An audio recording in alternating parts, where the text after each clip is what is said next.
मुख्तार अंसारी की घेराबंदी में कितनी बदलेगी पूर्वांचल की सियासत और क्या होगी सियासी जमीन, हम आपको बताएंगे।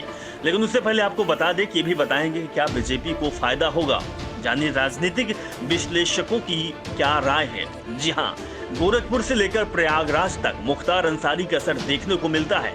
इसमें मऊ और गाजीपुर में दबदबा ज्यादा रहा। यूपी में अगले साल होने जा रहे विधानसभा चुनाव यानी यूपी से एन पहले माफिया डॉन मुख्तार अंसारी की घेराबंदी में बड़े राजनीतिक मायने निकाले जा रहे हैं। मुख्तार एंड कंपनी का न सिर्फ जरायम की दुनिया में नाम है बल्कि सियासी तौर पर यह परिवार बहुत मजबूत भी रहा है। मुख्तार खुद विधायक हैं और भाई अफजाल सांसद हैं। खास बात तो यह है कि सिर्फ अपनी सीट ही नहीं बल्कि पूर्वांचल की राजनीतिक हैसियत अच्छी खासी रही है। योगी सरकार आखिर मुख्तार की इतनी तगड़ी घेराबंदी करके क्या हासिल करना चाहती है, यह भी एक बड़ा सवाल है। तो पहला मकसद तो साफ दिखाई दे रहा है, एक माफिया के खिलाफ कार्रवाई। लेकिन दूसरा मकसद थोड़ा धुंधला सा है।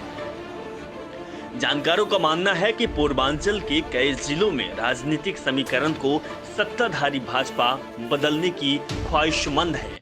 वाराणसी के वरिष्ठ पत्रकार विजय विनीत ने बताया कि वैसे तो गोरखपुर से लेकर प्रयागराज तक मुख्तार का असर देखने को मिलता है, लेकिन मऊ और गाजीपुर में दबदबा ज्यादा रहा। तो आइए जानते हैं कि मुख्तार के कमजोर पड़ने में इस जिलों में भाजपा को क्या फायदा हो सकता है। बात की जाए मऊ की, तो वैसे तो 2017 के विधानसभा चुनाव में मऊ भाजपा का प्रदर्शन शानदार रहा था। 4 में से 3 सीटें पार्टी ने जीती थी, लेकिन जिले में क्लीन स्वीप की ख्वाहिश मुख्तार अंसारी की वजह से मटिया मेट हो गई थी।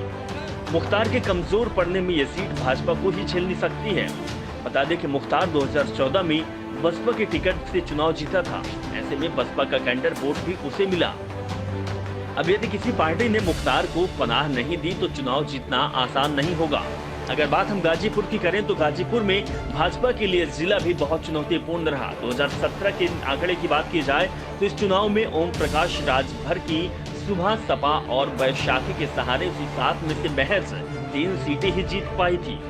हालात 2017 जैसे ही रहे तो भाजपा को गाजीपुर में 2022 के चुनाव में लोहे के चने चबाने पड़ेंगे। 2019 के लोकसभा चुनाव में इसकी बानगी देखने को मिल चुकी है, जब दिग्गज नेता मनोज सिन्हा को मुख्तार के भाई अफजाल ने हरा दिया था। इस बार तो ओम प्रकाश राजभर भी साथ नहीं है। ऐसे में मुख्तार परिवार की कमजोरी और ध्रुवीकरण की उनकी सबसे बड़ी उम्मीद है। उम्मीद इस बात की भी है कि यदि मुख्तार पर कार्रवाई से मुस्लिम मतदाताओं का और ज्यादा ध्रुवीकरण हुआ तो इसके रिएक्शन में हिंदू मतदाताओं का भी ध्रुवीकरण जोर पकड़ेगा और तब पार्टी लाइन से अलग होकर सभी भाजपा के खेमे में आने को मजबूर होगी। अगर बात आजमगढ़ की जाए तो आजमगढ़ इस जिले का तो नाम सुनकर ही भाजपा नेताओं के माथे पर बल पड़ जाता है। जी हाँ, 2017 के नतीजे ही कुछ ऐसे आए थे। जिले की 10 सीटों में से भाजपा को महज एक ही नसीब हुई थी। इस जिले में मुस्लिम, यादव, पिछड़े वर्ग और दलितों की बहुत बड़ी संख्या है। इसीलिए इस जिले में सपा और बसपा का दबदबा 2017 में भी दिखाई दिया था, जब प्रदेश में भाजपा की आंधी चली थी। भाजपा को आजमगढ़ में तभी जीत मिल सकती है जब पार्टी लाइन से अलग होकर लोग वोट करें। वैसे तो मुस्लिम मतदाताओं को छोड़ दिया जाए तो बाकी सभी समुदायों में भाजपा ने दूसरी सीटों पर जबरदस्त सेंधमारी भी की है, लेकिन आजमगढ़ में उसकी सोशल इंजीनियरिंग फेल हो गई थी।